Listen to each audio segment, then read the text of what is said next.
Good afternoon.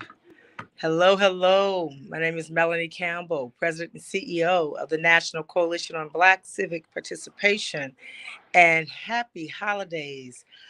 We are having our last for the 2022 year Black Women's Roundtable Women of Color Tech in Tech Policy Series. And so today's topic is getting connected, federal outreach programs, and initiatives to get affordable internet into eligible households.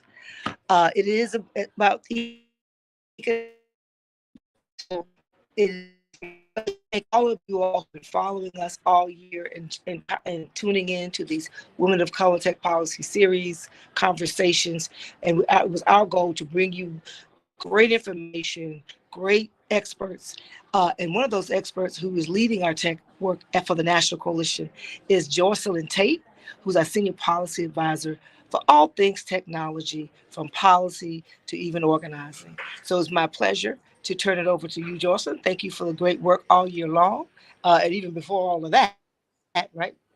Your life's work around this topic and how it impacts economic opportunity for communities. So, Jocelyn. Well, good afternoon, everyone, and thank you, Melanie. As Melanie mentioned, I'm the Senior Technology Policy Advisor at the Black Women's Roundtable and the National Coalition on Black Civic Participation. And I want to welcome you today to the Women of Color in Tech Policy Series, where our topic today is getting connected, federal outreach programs and initiatives to get affordable internet to eligible households. Well, access to home internet is no longer an optional luxury. It's an essential to our daily lives. Not having a home internet connection limits opportunities for work, education, healthcare, entrepreneurship, and more. But the cost is one of the main reasons that people can't access internet in their homes. Now we have the Affordable Connectivity Program and ConnectHome USA, which are federal programs and initiatives to help eligible households get affordable access to internet in their home. But we need to get the word out about these programs and this assistance. So today, what we want to do is share with you information about federal outreach grant programs and initiatives to assist trusted voices and messengers in our communities to develop and implement innovative outreach strategies to reach people who need help getting connected to affordable internet service in their homes. So let's get started.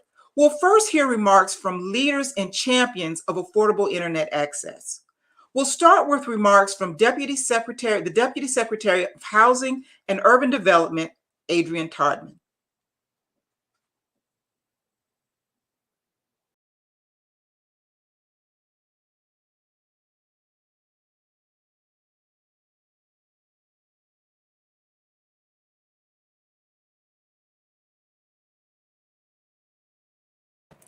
Good day to each of you.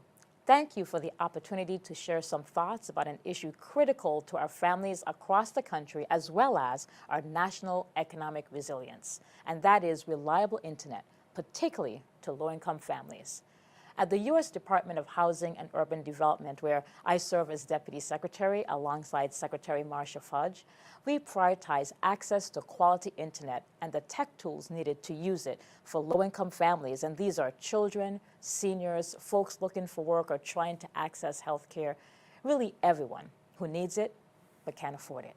Our program, called ConnectHome USA, bridges the connectivity gap for HUD-assisted residents by helping selected communities. Through public-private collaboration and with the local leadership of housing agencies and tribes, our initiative connects residents to affordable in-unit internet service, computer devices, and training. I know I don't have to convince this audience of why we must make these investments, but let me share this. Prior to taking this job last year, I read to fourth grade students for years, including during the height of the pandemic, when the students, the teachers, and myself were all gathered virtually. The stark divide in who had great access and who didn't was right there in front of me. The kids with great hardware and high-speed connectivity, well, they were beaming into the camera, hanging on to my every word. And then there were the kids who couldn't even turn on their cameras because they didn't have the bandwidth. or the kids who I could tell were only hearing half of my words because their connection was spotty. And all I was doing was reading a book. Imagine if it was math class, or history, or science. And so this divide made it ever more clear how important it was to have access to internet. That is why ConnectHome USA exists and why we are expanding it. Coupled with $14 billion provided by President Biden's bipartisan infrastructure funding for a program that's called the Affordable Connectivity Program, HUD is continuing to work with the FCC as well as nonprofit and service provider partners to deliver high-speed, affordable, reliable broadband. Just this past summer, the FCC announced a $10 million Your Home, Your Internet pilot program in partnership with HUD to help ease the application and enrollment process for this program. Today, we are working with landlords, housing agencies, tribal leaders, state and local governments, and community partners to increase awareness so everybody who is eligible can sign up. And now I'm going to ask you to spread the word as well. You have no idea who you might help along the way. Thank you for this invitation today. Stay well. Happy holidays. Thank you, Deputy Secretary Tartman, for your leadership on the ConnectHome USA program and connecting everyone, regardless of where they live, to the internet. So now we'll hear from another champion of internet access for all, and that's the Commissioner of the Federal Communications Commission, Jeffrey Starks. Commissioner Starks. Hello all, I'm honored to join you and help open the Black Women's Roundtable discussion on getting American households connected as part of their Women in Tech Color policy series. My guiding light today comes from Mary McLeod Bethune, who said, "Enter to learn, depart to serve." As leaders in our industry, it's our responsibility to create spaces like this to spread knowledge, resources, and information to uplift and empower our people. Coalitions such as the Black Women's Roundtable are essential for constructing a foundation of mentorship, development, and success in our community. It goes without saying that access to the internet is instrumental for modern life. The lack of access is unfortunately disproportionately borne by Black and Brown communities. Not only is the internet an indispensable resource that touches nearly every aspect of daily living, it's also an essential tool for advocacy, community, and economic opportunity. Those on the wrong side of the digital divide cannot fully participate in the 21st century society and the myriad opportunities it brings. In order to increase the number of low-income households online, earlier this year, the FCC created the Affordable Connectivity Program to offset the cost of a broadband connection. This program reduces the cost of a broadband subscription, either mobile or wireless, by $30 a month and $75 per month on tribal lands. Even better, 20 of the nation's largest internet service providers have agreed to offer ACP-eligible households a high-speed broadband offering for $30 or less. That means for most eligible households, your internet would be free. So far this year, over 15 million households have signed up, but much more work remains. To help spread the word, the Commission recently announced 3 outreach pilot programs designed to increase ACP awareness and enrollment. There's my pilot program called the Your Home, Your Internet, which will offer $5 million in grant funding to 20 participants nationwide to increase ACP awareness and enrollment for eligible households receiving federal housing assistance. The FCC will be spending an additional $5 million to support the Your Home, Your Internet participants in their outreach. The second outreach program is called the ACP Navigator Pilot Program Outreach Grant. It will provide $5 million in grant funding to groups to support digital navigators, which are individuals that are trained to help eligible households with questions surrounding technology, the internet, and the ACP sign-up process. Research shows that a digital navigator can be very helpful in getting people what they need as they're getting online. The third outreach program is the ACP Grant Outreach Program. Through this, the FCC will spend up to $70 million to provide grants nationwide to local governments and non-governmental groups. This funding will be used to deputize local and community groups to serve as partners, to conduct outreach to people who live in low-income households. Of the $70 million, a minimum of $10 million will be used to focus on tribal communities. More information, of course, about these outreach programs can be found on our home website, fcc.gov/ACP-grants.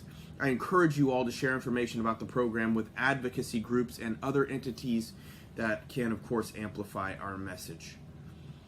I would like to thank all of the Black Women's Roundtable participants for hosting us here today and for their leadership in calling attention to these issues. To all of you for our collective work moving forward and closing the digital divide. As Wangari Maathai, the first African woman to receive the Nobel Peace Prize, said, "It's the little things citizens do. That's what will make the difference." I could not agree more with her. Thank you and be well. Thank you, Commissioner Starks, for your leadership and your unwavering support of affordable broadband adoption for all. Now we'll hear from another champion of broadband access, Narda Jones. She's the Chief of Staff to Chairwoman of the Federal Communications Commission, Jessica Warzenwarsel. Narda, I'm sorry. It's okay. Good afternoon, and thank you for this invitation today. On behalf of the chairwoman, I wanted to bring greetings and well wishes for a successful roundtable today. As the commissioner and assistant secretary have described, there's a broad cross-government effort and partnership to increase broadband access, of which the FCC is a critical part and plays a critical role, and the chairwoman has been a strong champion of. I want to thank this group for their strong commitment to discussing tech issues and lifting up concerns around things like broadband access and economic opportunity. I also want to thank you for the lens that you bring as Black women and women of color on these issues. It's so important, as the commissioner has said, to have these voices applied to these issues. We look forward to hearing about the great ideas and concepts that come out of the discussion today. And I want to thank you for the opportunity to address you and bring you well wishes for a happy holiday season. Thank you so much. Thank you, Narda. For all of the work that you're doing, we thank you. And we especially want to thank Chairwoman Warzenwarsel for leading the FCC and bringing broadband adoption to all. Now we want to take a moment to hear from our sponsors who support the work that we do here at the Black Women's Roundtable. We'll hear from Michelle Kober, Director of External Affairs at Verizon. Good afternoon, everyone. Thank you so much for having me here today. Thank you, Melanie, Joycelyn, and the Black Women's Roundtable for the work that you do and your leadership in highlighting critical tech policy issues. Today's topic is one that Verizon cares deeply about. As we close out 2022, we're moving into almost 3 years of living in a world that is anchored in technology and access to the internet. We've had so many conversations since March 2020 about how critical it is to have a broadband connection. And as part of those conversations, Verizon was happy to submit an essay in the 2022 BWR report, where we noted that the burdens associated with shifting daily activities from in-person to online have been particularly challenging for Black women. Black families are less likely than white families to have a computer and internet at home. And according to Impact of COVID-19 on Black Women, a study earlier this year from Essence Magazine, the majority of Black women who are parents, which is 85%, say there are not enough computers or laptops in their household to support the educational needs of their children. And the pandemic has placed enormous financial burdens on Black families as well, especially those that are low income. As a result, some of the most vulnerable in our society have found it even more challenging to afford a broadband service. Income should not be a barrier for reliable connectivity, but the reality is many families need help. As part of our ongoing mission at Verizon to help ensure equal and affordable access, we supported the emergency broadband benefit and now its successor, the Affordable Connectivity Program.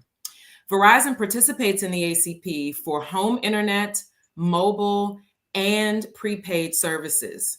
And with our FiOS Forward program, qualified customers can take advantage of fast, reliable home internet at no cost.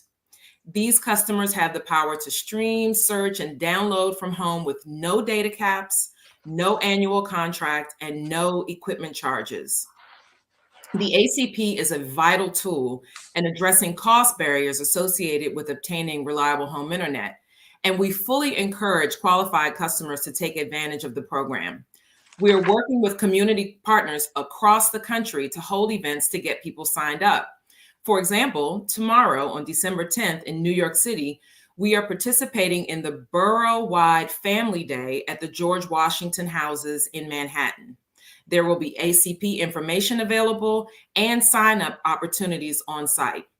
And later this month on December 15th, the Feeding Westchester Food Pantry in Yonkers, New York, will be holding an event to facilitate ACP signups.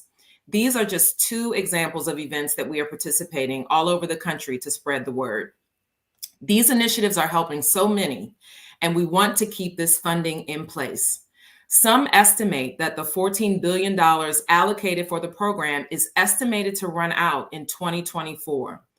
We support continuing the ACP and want to call everyone to action to ensure permanent funding for this benefit that is vital for so many. Thank you again for having me today as we talk about our commitment to create a digitally inclusive and equitable society.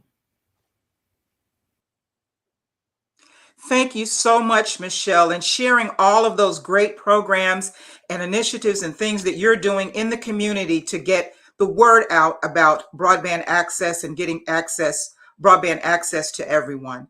Now let's hear from Anissa Green, Director of Federal Regulatory at AT&T. Just took 3 years to make sure that I got off of mute on time. Thank you so much for this opportunity. I really appreciate addressing you guys this afternoon, following such great remarks from our Commissioner Starks and NARDA and the other offices that were able to offer opening remarks. I forget the last one. I do apologize. My name is Anissa, and I'm happy to represent one of the sponsors of today's event, AT&T. We are very excited about the success of the Affordable Connectivity Program, and we are very excited about the pilot programs that have been made available under the jurisdiction of the FCC. And we are excited to see what some of you will do with some of the funding that hopefully you will be eligible to obtain to bring more awareness to the Affordable Connectivity Program. We were one of the first providers that participated voluntarily in the emergency broadband benefit. And as Michelle mentioned, we have definitely been excited about how successful it has been thus far, with over 15 million households enrolled in the program, taking advantage of the connectivity barriers that were mentioned earlier on around cost. And so therefore they're getting a benefit. AT&T also thinks that it has a role in closing the digital divide, and we have shown that through additional programs. In addition to participating in EBB, now ACP, we stood up connected learning centers nationwide that help bring digital empowerment to our communities, some of the most vulnerable communities, in learning how to navigate technology and ensure that they remain connected in this digital world. We also have a program that allows for home internet access at a zero rate if you are also an ACP eligible household, and that is our Access from AT&T program. But I don't want to spend too much more time. We have a very exciting panel that I cannot wait to hear from. So thank you again. Ensuring the continuation of this program is extremely important. And you've heard from these opening remarks, the impact that the ACP has had on our communities and some of our most vulnerable communities. And so getting additional funding for this program is definitely on the top of mind at AT&T to make sure that the federal government will keep these families connected and try to get more connected over the years to come. Thank you so much. Thank you so much, Anissa, and for all the work that you and AT&T are doing. Next, we'll hear from Sean Mickens, the Associate Vice President of External Affairs at Comcast. Hey there. Thank you, Melanie. Thank you, Joycelyn, and the team. As you know, we are proud supporters of NCBCP and Black Women's Roundtable and all the work that you do to encourage full participation of citizens in a barrier-free democracy. At Comcast, we aren't strangers to the reality that in order to remove barriers for everyday citizens in the 21st century, all Americans need to have digital equity. And this means we should have access and the ability to leverage digital skills and technology in education, civic participation, entrepreneurship, and everyday life. We've been on a mission to address digital inequities in under-resourced communities for more than a decade at Comcast. Since 2011, we've connected more than 10 million people and 5 million students from low-income families to the internet through our Internet Essentials program. Today, that need has never been greater, and we've accelerated our work in a number of key areas. First, enabling access to the internet at home with Internet Essentials, and also free Wi-Fi in more than 1,000 community centers through our Comcast Lift Zones. We also provide marketing resources, technology upgrades, and grants to small businesses through Comcast Rise. And we invest in programs to support digital literacy, skills training for young people, and workforce development opportunities for adults. In 2021, Comcast announced a $1 billion commitment over the next 10 years to reach tens of millions of people from low-income families with the tools and resources they need to shape the future, their future in an increasingly digital world. We will do this by broadening the scope of many of our existing efforts and by continuing to make investments in a number of critical areas, including our ongoing investments in Internet Essentials, grants for nonprofits to create opportunities for low-income Americans, including students, seniors, veterans, and adults, particularly in the areas of media technology and entrepreneurship, and new laptop and computer donations. Our partnerships with nonprofits like the Black Women's Roundtable and city and business leaders are critical to helping create opportunities for low-income Americans. Earlier this year, we committed to participating in the government's Affordable Connectivity Program, ACP, which provides a $30 a month benefit that can be applied to any tier of Xfinity internet service. We introduced our Internet Essentials Plus, a new tier of service that offers twice the download speeds as our traditional Internet Essential service, a cable modem, and a Wi-Fi router. And all of these benefits are for free to customers after the government ACP credit is applied. Today's discussion, Getting Connected, federal outreach programs and initiatives to get affordable internet in eligible households, is timely and much needed in the commitment to digital equity. In order for our communities to access these resources, we believe that we must leverage and engage with community leaders, clergy, educators, activists to evangelize the importance of digital equity. Comcast is proud to continue supporting NCBCP and the Black Women's Roundtable as they continue to convene amazing leaders like yourselves to discuss these critical issues. Thank you again to the wonderful team for all that you've done to help us advance our mission, and we continue to look forward working with you moving forward. Take care. Thank you, Michelle, Anissa, and Sean, for you and your respective companies' commitment to broadband access and adoption, and supporting the work that we do here at the Black Women's Roundtable on broadband access and tech policy. So now let's turn to our expert panelists on all of these outreach initiatives and programs. So first of all, let me introduce our panelists. Our panelists today are Jamil Kadri. She's the attorney advisor for the Federal Communications Commission. Ashley Vo, Program Analyst at the U.S. Department of Housing and Urban Development, and Miriam Johannes Montgomery, who is the Grant Management Policy Advisor at the Federal Communications Commission. Thank you all for joining us today. So first, let me start off with a question to you, Miriam. What is the Affordable Connectivity Outreach Grant Program and the Tribal Competitive Outreach Program? Hi, everyone. Thank you for having me. And to answer your question, the Affordable Connectivity Outreach Grant Program is one tool as among a comprehensive set of measures that is authorized by Congress through the Infrastructure Investment and Jobs Act of 2021 to implement and implemented by the Commission to help bridge the digital divide. The ACP Outreach Grant Program is designed to help increase awareness and participation in the ACP among eligible households, and it provides new funding for eligible governmental and non-governmental entities that are truly serving as trusted messengers in their community with the funding and resources needed to increase awareness of and participation in the ACP among households that are most in need of affordable connectivity. As Commissioner Starks mentioned earlier, there are about 15 million households that are benefiting from this great program to help and providing affordable internet connectivity to their house. But there are a lot more that could really stand to benefit from this program, from the Affordable Connectivity Program, but that simply either don't know about it or they need help with the application process.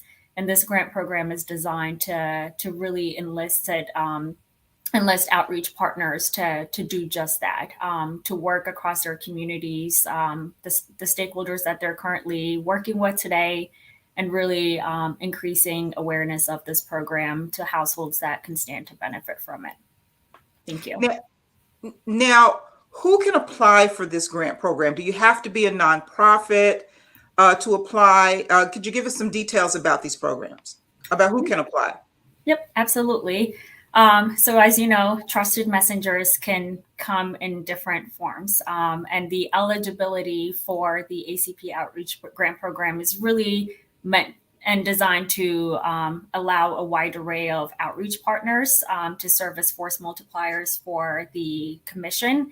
And those eligible entities are state governments, U.S. territory governments, local governments, tribal governments, public housing agencies, tribal designated housing entities, social service providers, education organizations, and this includes institutions of higher education, workforce development training organizations, nonprofits. And an important distinction here is that unlike other federal grant programs, the designation of a 501c3 status is not a requirement. So if you are a nonprofit organization and you don't have that status, but you are interested in applying for this grant program and spreading the word for the ACP program and raising awareness, you are eligible. Community-based organizations, community anchor institutions, libraries fall under this category, and public service organizations. So really, it's a lot of different types of entities that are eligible to apply. And we know all of these entities have different ties to the communities that they're serving, and we want to elicit them to serve as our outreach partner for the ACP. That's great that you're reaching out to so many people who are those trusted voices in the community. Now, when is the deadline to apply for the Affordable Connectivity Outreach Program and the Tribal Competitive Outreach Program? Yep. So both programs are relatively the same in terms of what they, are meant to accomplish and helping increase awareness of the ACP, helping eligible households with the application enrollment process. The key differentiation here is that for the tribal set aside, as Commissioner Starks mentioned, there is a $10 million set aside for that program. Actual outreach activities has to be conducted to persons who live on qualifying tribal lands. In terms of the application deadline, the application window started on November 10th. That is when the notice of funding opportunity was released, and the deadline to apply is January 9th. Now, is that for both programs? Yep, it is. Okay. All right, everyone. So January 9th, That is the deadline. So start working to get your applications in now. And just to let everyone know, that's all of our audience know, please, if you have questions during this discussion, please put them in the chat and we'll get to them after everyone has completed their presentations and discussing the programs. So let me turn to you, Jamil. What are the Your Home, Your Internet pilot outreach grants and the ACP Navigator pilot program outreach grants? So thank you for having me. I'm excited to be able to talk about this. And Commissioner Starks referenced the pilot programs earlier, and these grants will provide funding to carry out these pilot programs. So the Your Home, Your Internet pilot program is designed to increase awareness of the ACP, specifically among recipients of federal housing assistance. And that includes, a variety of programs such as Section 8, project-based rental assistance, public housing, and affordable housing programs for American Indians, Alaska Natives, or Native Hawaiians. So we want to make sure that these populations are hearing from us, are learning about the ACP, are able to enroll. So this is a really exciting opportunity. There is $5 million set aside for the Your Home, Your Internet pilot program. And entities that are eligible to apply for that are some of the ones that Mira mentioned earlier: federal agencies, state, local, and tribal housing agencies, including housing authorities, tenant associations, and nonprofit and community-based organizations, which, as you mentioned earlier, are trusted messengers in the community that can really get the message out. And the organizations specifically, again, that work with federal housing assistance recipients, we want to make sure that they know the community well. And just a quick note: federal agencies are not eligible to request grant funding for pilot activities. So that is their, when they're partnering with with community organizations, those partners are eligible to apply for this funding. And the funding is intended to be used for outreach activities like application assistance in connection with the pilot activities, both for Your Home, Your Internet and the ACP Navigator. And to talk a little bit more about the ACP Navigator, that will provide a limited number of neutral, trusted third-party entities access to the national verifier for purposes of assisting consumers with completing their applications. We want to make sure that folks see the process through, get any help that they need to successfully complete their applications. And the national verifier is the application portal for consumers who are applying for the ACP benefit. I'm sorry, go ahead. No, please go. I wanted to ask a quick question about the Your Home, Your Internet pilot program. Is the one that the Deputy Secretary spoke about earlier that you're working with in conjunction with the Housing Department of Housing and Urban Development. Yes. Okay. Yes, we had a great collaboration with our HUD colleagues. And the Navigator program, you mentioned the national verifier. Could you please elaborate a little bit and explain to people what the national verifier is? So it is the application portal for the Affordable Connectivity Program, where you will be, consumer will be applying for the program, and again, going through providing the information that's needed to determine whether they're eligible. That can include a variety of pieces of information, from most basic of your name, but also what programs, what ACP eligible program you are a participant in, so that we can determine, again, that you qualify. So that is the national verifier, and that again, being able to work with that will help these partners that are eligible for these programs to be able to get more folks enrolled. Fantastic. Now, when is the deadline for both of these outreach grant programs? Also January 9th, but note that it is 9 p.m. So it is a few hours earlier than the outreach grants deadline. So keep that in mind, that there is that difference. Okay. And sorry, I don't want to jump. No, go ahead, please. I did want to add, for the application, there are 2 components. There are actually 3. So there is your, you need to register on the USAC. USAC is the Universal Service Administrative Company, which is the administrator of the ACP, administers the ACP with direction and oversight from the FCC. So there's an application portal you need to register for. You need to complete your application there. The application is for both pilot programs. You can apply to one or both. And it's a single one. We want to keep this streamlined for folks. And then if you want to apply for grant funding to fund your pilot activities, there is an application on grants.gov. So we need to make sure that folks are aware of all the steps, complete all the steps in order to be able to be considered for the program. Okay, so now you mentioned the deadline for all of these grant programs is January the 9th. But the deadline time for the Affordable Connectivity Program and the Tribal Competitive Outreach Program is midnight, is it, Miriam? 11:59 p.m. 11:59 p.m.? Yes. Okay, on January 9th. And the deadline for the Your Home, Your Internet pilot program and the ACP Navigator pilot program is 9 p.m., correct? That's correct, yes. Okay, so January 9th, everyone, is the date. And just get them in, I would say get them in before 9 p.m. just to make sure that if you're applying for everything, get everything in. So, right. And if you have any questions or concerns, then you have time to reach out and get in touch with us or any technical assistance you need. So you want to make sure that you have time for those things too. Fantastic, great. And Jocelyn, I do want to mention quickly, we do have office hours that is available for anyone going through the application process. And if you encounter any issues or you're seeking clarification on any elements of the grant program requirements, we have one coming up next Friday, December 16th at noon to 1 p.m. And we have another one on January 4th. And registration for this is on our grants webpage. And hopefully the link can be shared with all participants.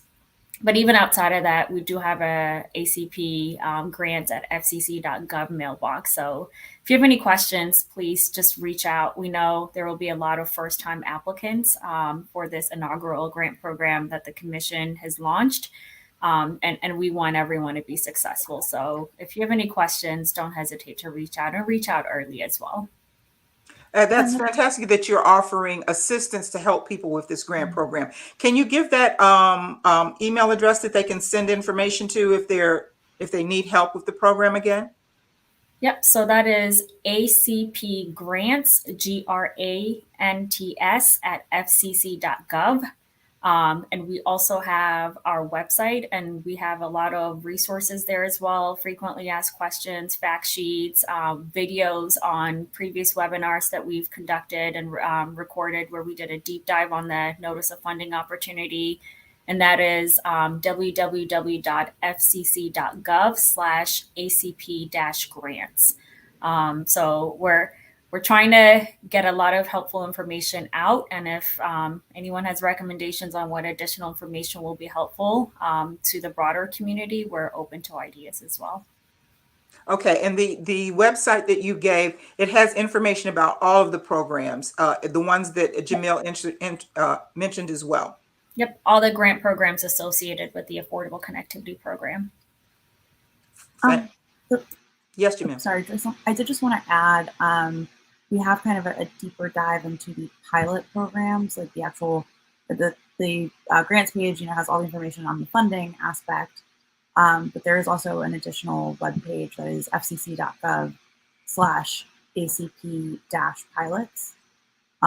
So for any issue with that, we've got an application walkthrough, instructions that we encourage folks to look at, FAQs, that both the grants and the pilots teams work together regularly to update as we're getting questions. So, stay tuned for those things. And, again, we've all put our heads together to work very hard to provide helpful resources. So we really do encourage applicants to look at those, to reach out. The pilots team also has an inbox that is acppilots@fcc.gov. And we also have an office hour coming up for the USAC portal specifically to let folks ask questions about the initial pilot program application. And that is December 15th from 3 to 4 p.m. And if we can send that link out to folks later, that'd be great. We definitely want to encourage them. Give that date one more time and where they can find that office hour. Sure. It is December 15th, 3 to 4 p.m. And it's a bit of a long link, so bear with me. It is https:// colon//register.gotowebinar.com/register. A bunch of numbers, so bear with me. Okay. Six. Okay. Yeah, I can. Yeah. I tell you what. Please, Share can we that send it out? if they go to the FCC's website, will they be able to navigate and find those at fcc.gov? Yes. Okay, So we can get that's that a lot there. Yes, easier. because it is. We would I'd have you here for a while. I was like, I'm happy to read it, but it is a lot of numbers for folks to keep Oh, track no. of. Okay, so basically, if you go to the fcc.gov website, and then they can search online. There is a search box there, and they can search for. Would they be able to search for pilot programs or grant programs?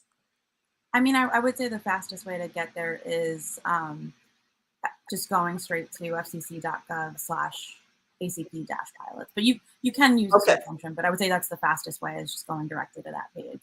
Okay, great. And what we'll do is try to get those websites up on the screen. Great. So as a lower third, maybe, so that people can see that and know where to go. Thank you so much, ladies, about the programs that the FCC is offering.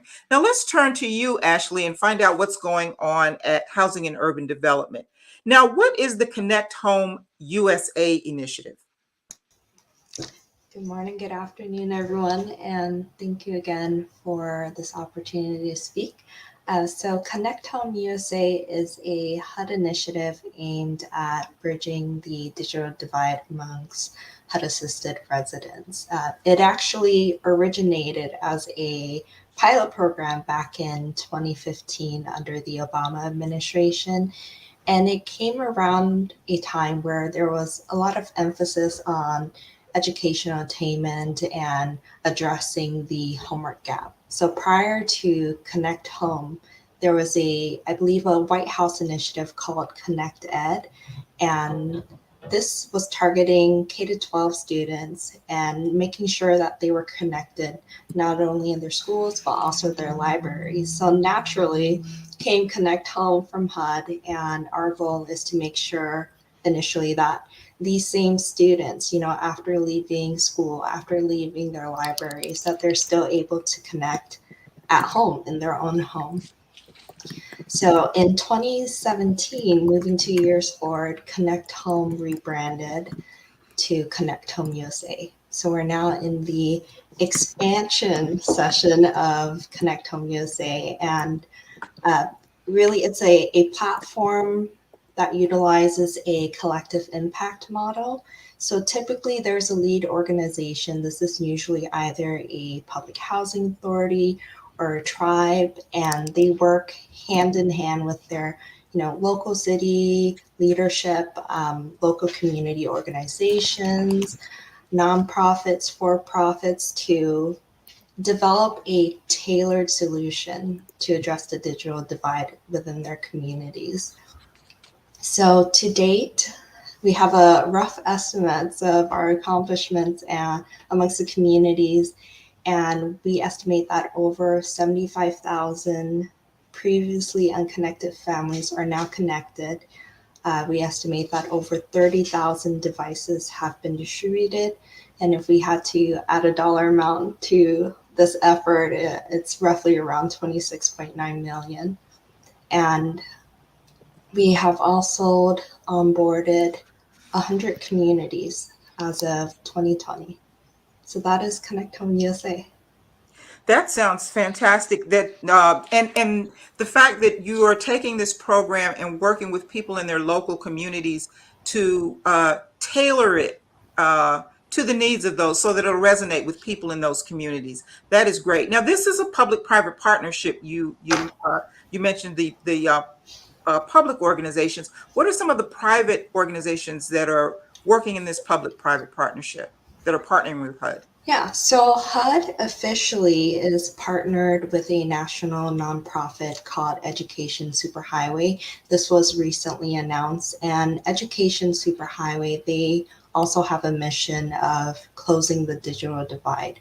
So they've done a lot of work around the homework gap, and now they're shifting their focus to addressing the affordability gap, which is something HUD is also doing, which is why this current and upcoming fiscal year, there will be a lot of emphasis on getting folks enrolled in the Affordable Connectivity Program.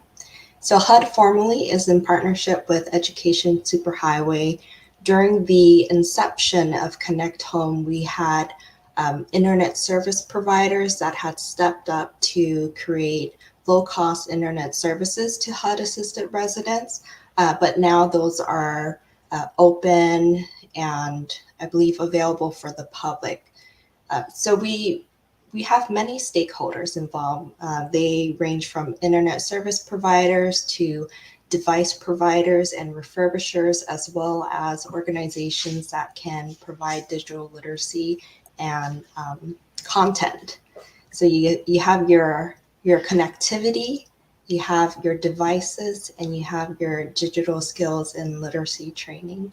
So those are some examples of partnerships and stakeholders that HUD has in this initiative.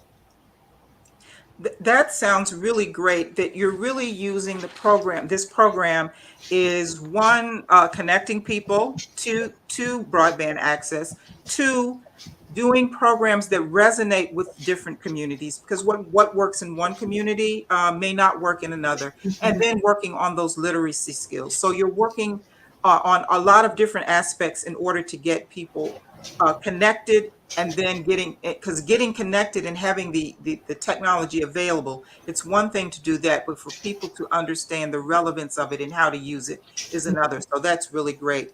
Now, I wanted to ask you, you've been doing, this program has been around for a while, the ConnectHome USA program. So what, as people are listening who are interested in applying for the ACP programs and the tribal programs and these other programs, what can you tell them about some effective outreach strategies that ConnectHome USA has been able to use to increase the number of households that have access to high-speed internet in their homes? Yeah, that's a great question.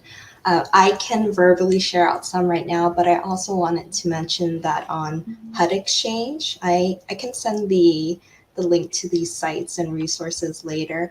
But HUD, we have a ton of resources. We have an online and publicly available playbook that essentially goes step by step on how to develop your own digital inclusion program. We also have toolkits and guides online as well. And one of them is actually on resident engagement, how to successfully engage with your communities. But to go back to your question, Joycelyn, I think when it comes to effective resident engagement, it really starts with having residents at the table with you. You know, from the start of even putting one together, you need your residents or resident representatives or stakeholders that know your residents well to be at the table, to be a part of the design and development, as well as implementation of your digital inclusion program. And through this process, right, you're able to start building relationship and trust with your residents. I feel that most oftentimes outside of, you know, the affordability and access to internet is that folks may be unaware of said resources, or they may not be trusting because they don't know you. You're a stranger coming up. You can't just simply say, hey, you apply to XYZ, or hey, you come to this and we can give you a device. So it's really important that, you know, you're building these relationships with your residents as well as gaining their trust. And I can briefly go into my mother's digital journey, but so for her, to give a little context, she solely used her flip phone to make phone calls. I remember when we first got her a smartphone, it was a whole mess. Lots of frustration from her end as well as mine. She was asking me a million questions, but eventually she acclimated to, oh, okay, this is how I use this phone. So the next step in all of this was Facebook in particular, because that's, everyone was using Facebook. And my mom personally, she doesn't have a lot of friends or family in our immediate area. So I can only imagine, how lonely it can get at times, especially throughout the pandemic. So I pitched it to my mom, and, through lots of hours of us one-on-one going through it together, she eventually learned how to utilize Facebook, and it empowered her, right, to do more, to go from Facebook to now online banking, as well as telehealth appointments. Like, she's learning how convenient it is to participate in the digital world, as well as how effective. Now she's no longer taking 2-hour commutes to her doctor appointments, and not to mention the costs of this transportation.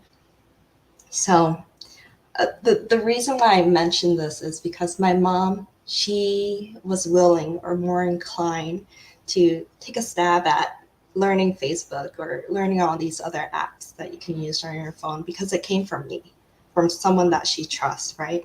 So I can't emphasize enough how important it is to have trusted messengers or digital ambassadors within your community. They are residents in your community that folks can trust, that they can go out and help conduct that door-to-door canvassing or outreach, and even providing training themselves to the rest of the community. So I would have to say, one, as I mentioned earlier, make sure that they're involved in the process and decision.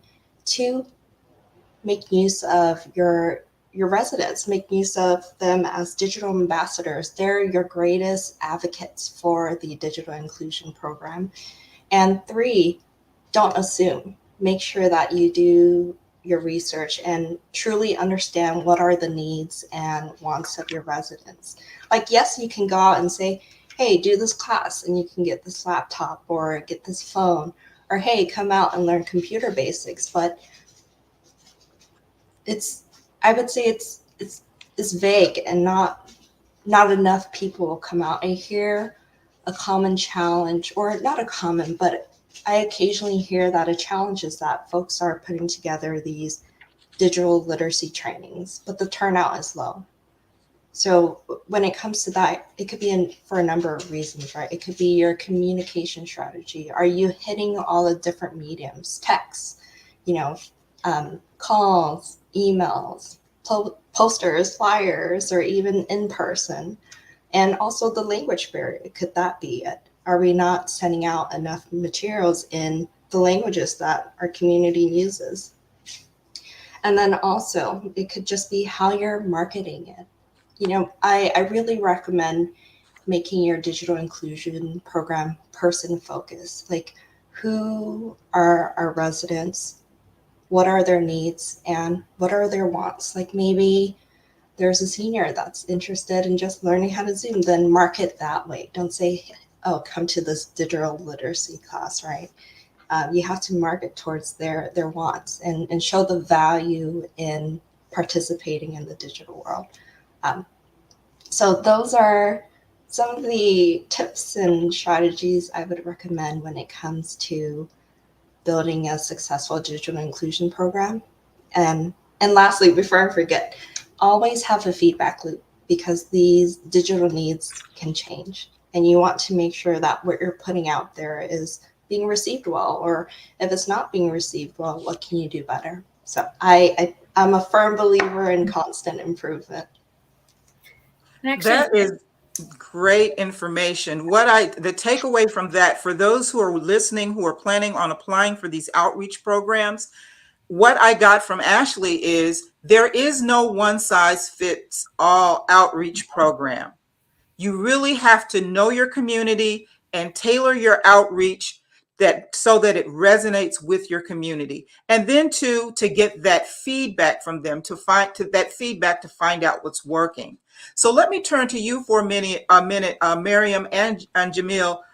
Are there any types of ways in these outreach grants that you'll be getting feedback from the grantees to find out if the program's working and if they need to tailor it?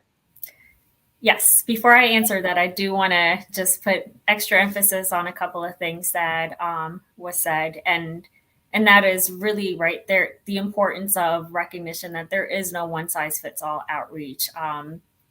We know there are a lot of underserved populations out there, and what we are looking for from outreach partners is really employing innovative outreach strategies, and innovative can mean different things for different communities.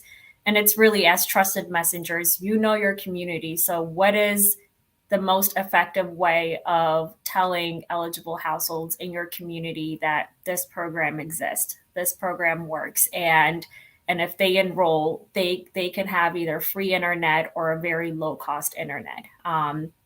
So whatever form that takes place in the notice of funding opportunity, we do provide examples of allowable grant funded activities, and that's just it, right? It's just examples, and we're really looking for you to tell us like what is the best way of getting the word out.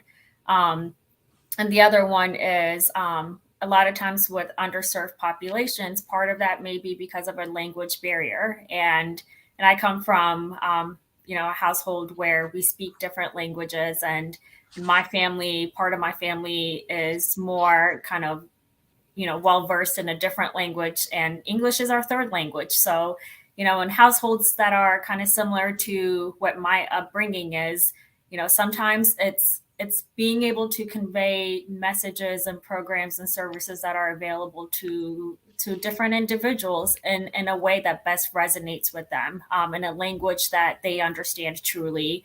So multilingual outreach is one of the things that we want to see happen as part of this outreach strategy, and something that we will actually prioritize as well. In the notice of funding opportunity, we highlight a series of prioritization factors, which pretty much means, if you're an entity and you're trying to reach households that have never been connected before, we want to prioritize you for funding. If you are an entity that, that the community you're serving is a multilingual community, and you will reach them in languages that is more pertinent to that community, we will prioritize you for funding. So I just wanted to highlight a couple of those points, as it's spot on, and the grant program is designed with that in mind as well. In terms of your question, Jocelyn, about what feedback are we getting from successful kind of grant applicants that become grantees, there are several ways. One is, we want to learn. We have a series of performance measures outlined in the program's notice of funding opportunity, and we do want to collect data on, what are the most effective types of outreach activities that are happening. And as a result, what kind of enrollment are those outreach activities yielding? We want to know, are some outreach, activities targeting certain populations more effective than others? This is our first ever grant program. This is a learning opportunity for all of us collectively, not just the Federal Communications Commission, but all the grant recipients as well.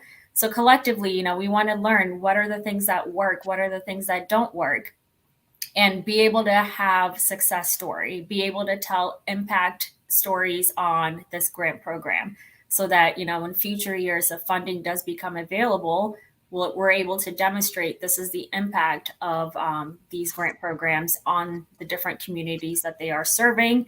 And we have numbers and data to reflect that as well.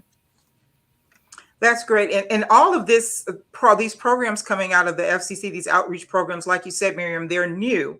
So, it's going to be a learning curve for everyone. Jamil, what about the pilot programs? Are there going to be like some separate feedback that they're looking for as far as those programs are concerned as to their effectiveness?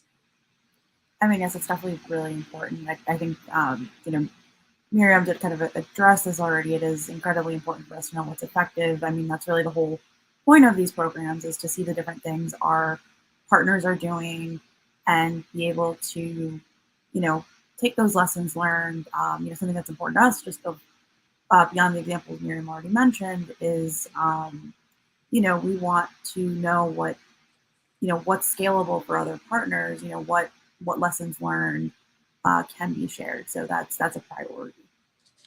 Because we want to always keep improving. The point is to continue to reach more eligible households. So absolutely, I think it's a critical part of the programs. Great.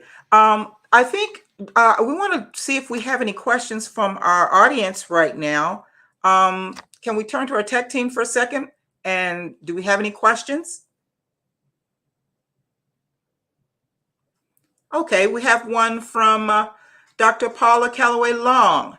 What if someone is just a few $100s above the financial guidelines to get reduced internet?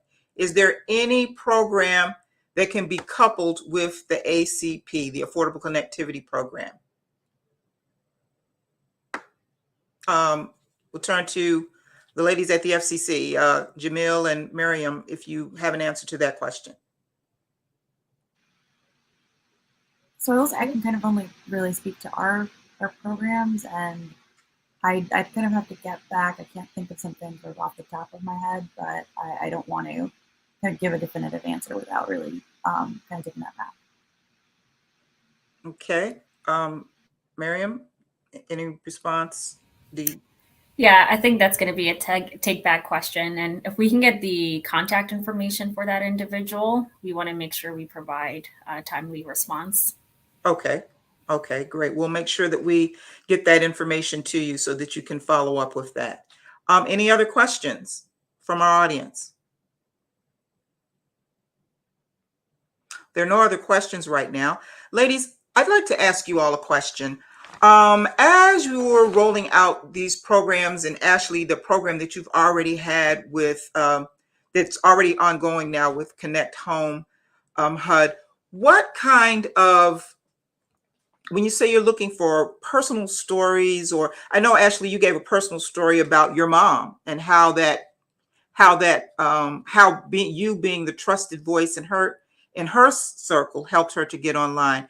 Let me ask you, Miriam and Jamil, what are some of the, I guess I should say, what are some, as when you're looking at your applications, what kinds of things are you looking for? I know that you said you're looking for their ability, but do they necessarily have to have a capacity at this point? Maybe they're a trusted voice in the community that doesn't really have a lot of capacity at this time, and they don't have a track record.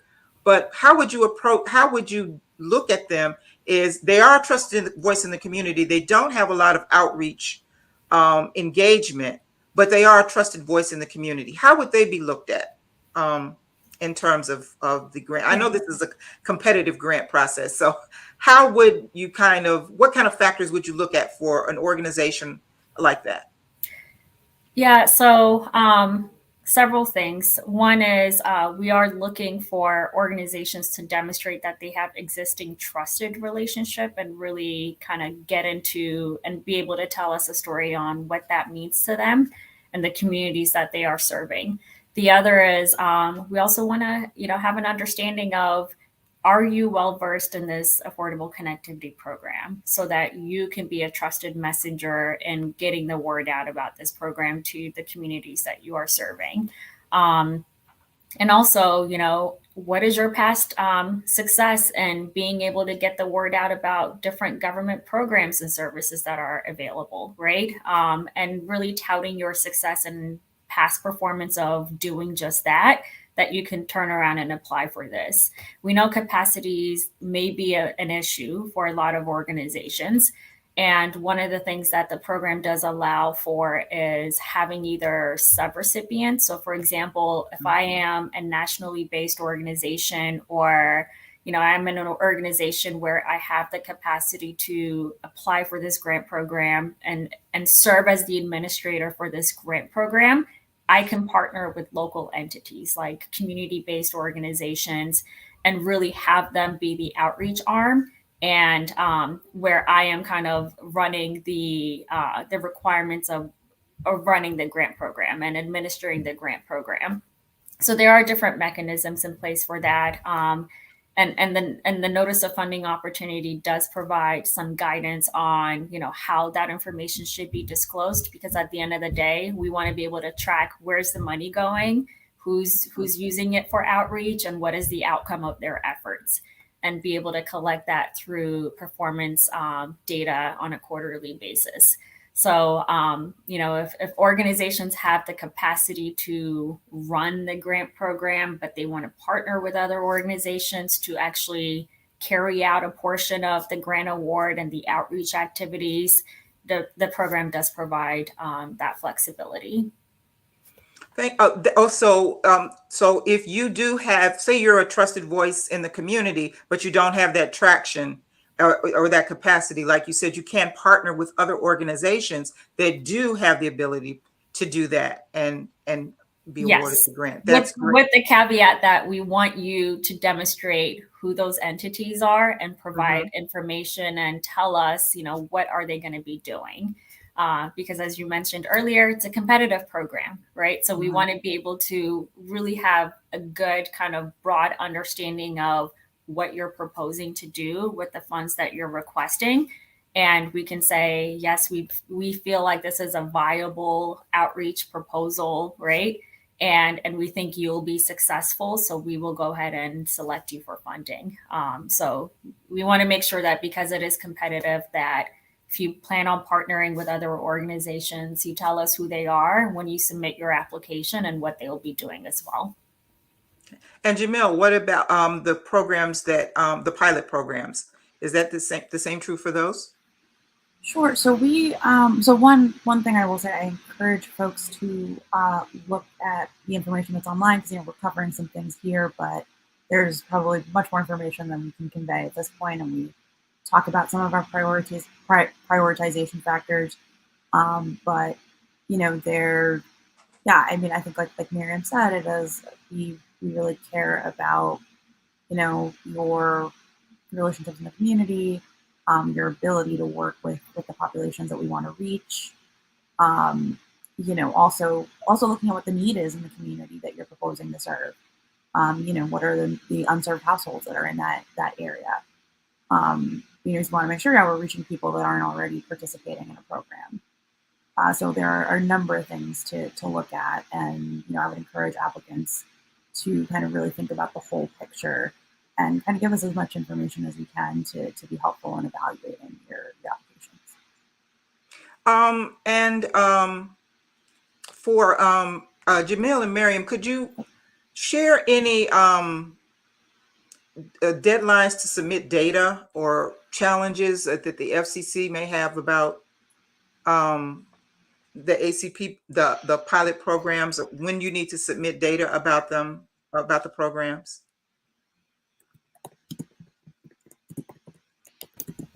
I guess that would be something later on in the process. That would be something I think would be more appropriate after you've already you're already a grantee. So I guess maybe you can give that information out a little later to the grantees after we go through the process of awarding the grantees.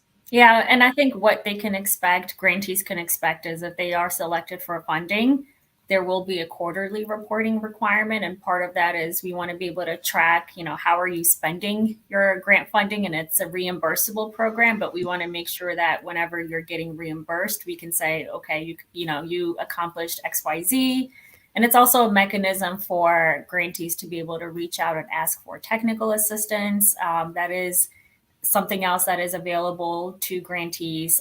They're not just out there on their own. If they need technical assistance, if they, leverage part of the outreach support that we have in the commission, that is something that they will have access to. We have outreach toolkits. But on a quarterly basis, that is when, data around, what outreach activities they've conducted, what the outcome of those activities are, that we expect to collect. So, and that's good to know that you are providing assistance for them along the way, the grantees along the way. So if they are having some difficulties with the outreach programs, you're there to kind of help them to get better traction and build capacity. So that's great. Do we have any other questions from the audience?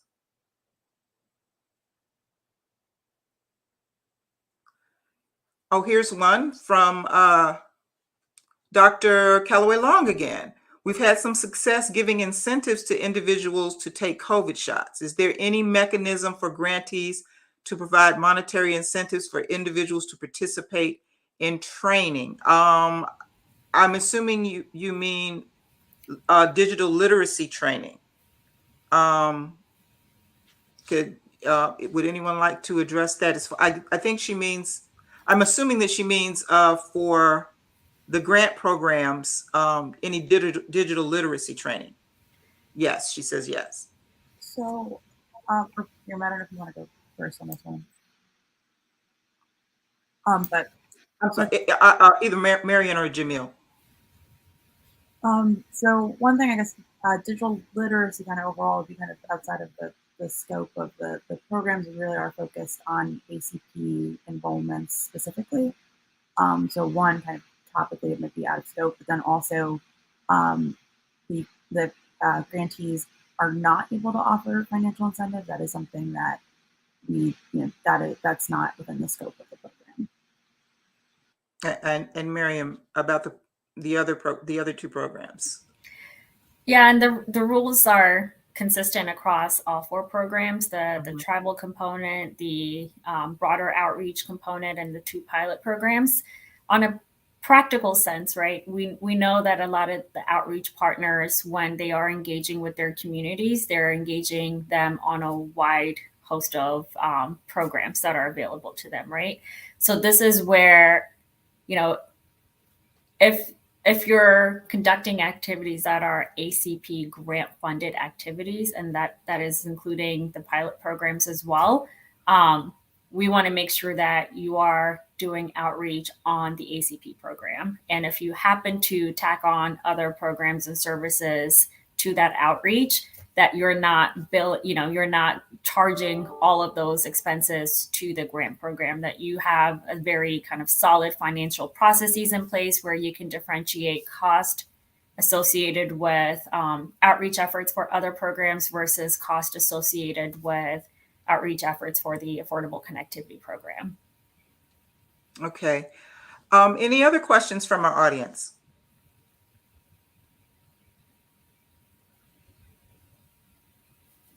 Okay. Seeing we have no more questions, is it possible that we can put up on the screen really quickly some of the websites that our panelists gave, or some of the information, or will we have that available? We'll possibly put that up.